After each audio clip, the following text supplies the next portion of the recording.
Clara had always loved her antique vanity mirror. It was a family heirloom passed down through generations, with an ornate silver frame and a faint, almost imperceptible crack running diagonally across the glass. She loved how it made her reflection look softer, almost dreamlike. But lately, something felt off. It started with small things.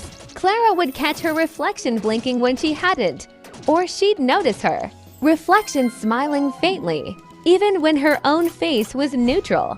At first, she chalked it up to exhaustion or tricks of the light, but the incidents grew more unsettling. One night, as Clara brushed her hair before bed, she froze.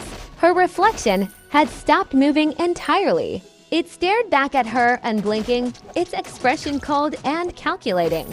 Clara dropped the brush and stumbled back, her heart pounding.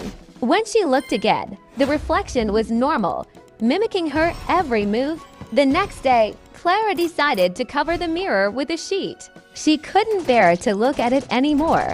But that night, she woke to the sound of faint scratching. She sat up in bed, her breath shallow, and saw the sheet slowly sliding off the mirror. As it fell to the floor, Clara's reflection stepped out of the mirror.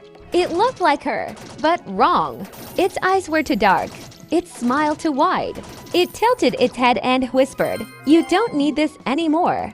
Clara tried to scream, but her voice caught in her throat.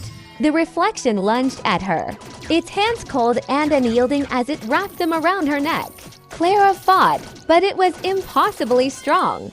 The last thing she saw before everything went black was her own face, grinning down at her. The next morning, Clara's roommate found her sitting at the vanity, brushing her hair. She seemed fine, but her eyes were distant, her smile a little too wide. When the roommate asked if she was okay, Clara turned to her and said, "I've never been better." The mirror, now flawless and uncracked, reflected nothing but an empty room.